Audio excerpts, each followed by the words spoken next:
क्या मैनपुरी में बैकफुट पर है सपा? लेकिन मैं श्री अखिलेश जी से ये कहना चाहता हूं कि समाजवादी पार्टी का समाप्तवादी पार्टी बनना तय हो गया। क्या मजबूरी में एक हुआ है यादव परिवार? एक ही रहेंगे।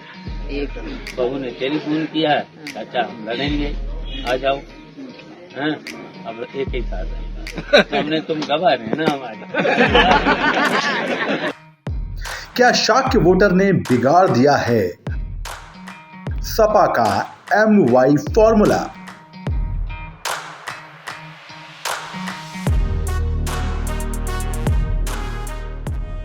मैनपुरी उपचुनाव में ऊंट किस करवट बैठेगा, इसका फैसला तो 8 दिसंबर को ही हो पाएगा। मगर तब तक भाजपा के शाक्य बाढ़ की काट खोजने में समाजवादी पार्टी के पसीने छूट रहे हैं। वजह है मैनपुरी इलाके में शाक्य आबादी की मजबूत पकड़।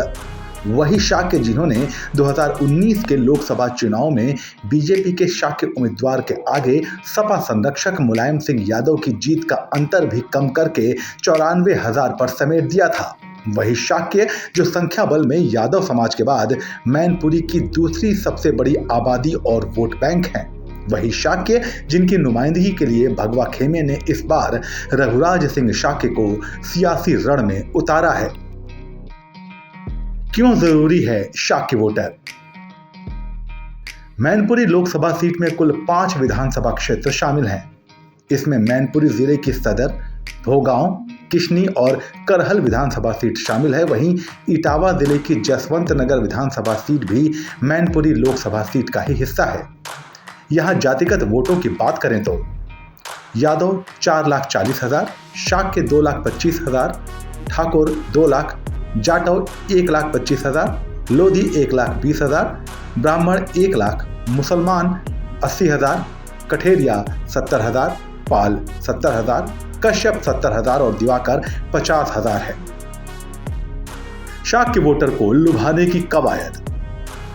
शाक्य वोटर संख्या बल में दूसरे नंबर पे आते हैं और यही वजह है कि दोनों दल इन दिनों शाक्य मतदाताओं को लुभाने के लिए पुरजोर कोशिश कर रहे हैं।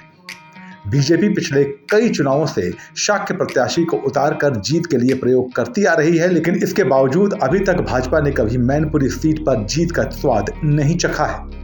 बीजेपी के इस दांव को चित्त करने के लिए ही सपा ने इस बार उपचुनाव से ठीक पहले पूर्व मंत्री आलोक शाक्य को जिलाध्यक्ष बनाकर ये दांव चित्त करने की कोशिश की थी, मगर फिर भी बीजेपी ने इटावा निवासी पूर्व सांसद रघुराज सिंह शाक्य को ही मैदान में उतारकर सपा की बेचैनी बढ़ा दी है। Core voter ignore. सपा और भाजपा अपने कोर वोट बैंक के साथ ही अन्य वोट बैंक को भी बिल्कुल नजरअंदाज किए हुए हैं। मतदाताओं की इस पर पैनी नजर है। अन्य में आने वाले मतदाताओं को इसका डर भी सता रहा है। गौरतलब है कि मैनपुरी से अभी तक ना तो कोई शाक्य उम्मीदवार चुनाव जीत पाया है और ना ही कोई महिला। ऐसे में 8 दिसंबर को मैनपुरी में रिकॉर्ड तो बनकर रहेगा, मगर वो रिकॉर्ड सपा के हक में होता है या बीजेपी के, ये देखना दिलचस्प रहेगा। आप क्या सोचते हैं हमें कमेंट सेक्शन में बताइए और मैनपुरी चुनाव से जुड़ी खबरों के लिए बने रहिए जनसत्ता के साथ। नमस्कार।